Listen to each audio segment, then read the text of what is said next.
Okay, let's try another example thinking about the domain of a function of three variables. So here's a function given to us, f of x, y, z is the square root of 4 minus x squared minus y squared over z minus 3. This is a function of three variables because we have three independent variables, x, y, and z.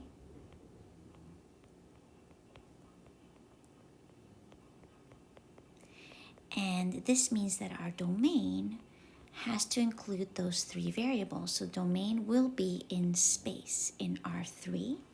We will have an axis for each variable of the function. Our function, the graph of the function, will be in R4, one dimension higher than our domain. All right, let's focus on the domain.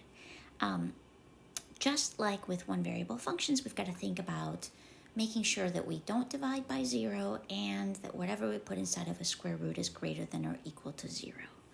So we've got both here. So we have to ensure that 1, z minus 3 is not 0, and that of course implies that z cannot be 3. And 2, what's inside of the root in the numerator, 4 minus x squared minus y squared, must be greater than or equal to 0. And that implies that if I move x squared and y squared to the other side of the inequality, that tells us that x squared plus y squared must be less than or equal to 4. So those are two conditions that must be true for our domain. So if we write our domain in set builder notation, we have that we're going to have all points in space that satisfy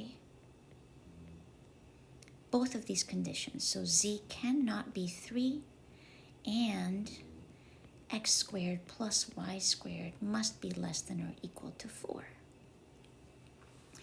There's our domain. Now we can think about how we might sketch this domain in space and just consider what each of these what z equals 3 and what x squared plus y squared is less than or equal to 4 are in R3. Of course, we don't want z to be equal to 3. So let's start with x squared plus y squared less than or equal to 4. So you might remember, because this is a surface in R3 and we only have two variables, this must be a cylinder that runs parallel to the z-axis, so to the missing variable. To the z-axis. And notice that the trace on the xy plane is a circle of radius 2. So there's some information that we have of what that cylinder is going to look like. So we have a cylinder that runs parallel to the z-axis. Its trace, remember the trace of a cylinder does not change. And so the trace is always going to be a circle of radius 4.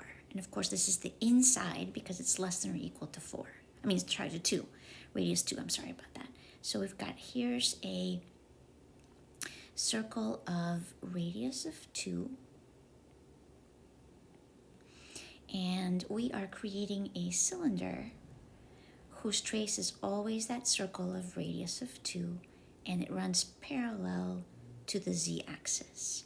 Now, we can have negative z values, so we're going to have values down here also, and values down here also. And of course, this is not just the surface, it's the inside of this cylinder.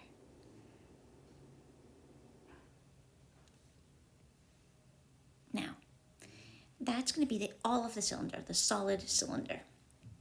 We also have to deal with this. Z equal to 3 is a plane at an altitude of 3. And so let's say that z equals 3 is over here. Then I need to take out the trace that's created by this plane at an altitude of 3. So I need to take out all of the points in my cylinder that are at an altitude of 3. So our domain is going to be the solid cylinder, all of it, except the circle, the boundary of the circle at z equals 3, and the inside of that circle at z equals 3. And so that's just a representation of the domain of this 3-variable function.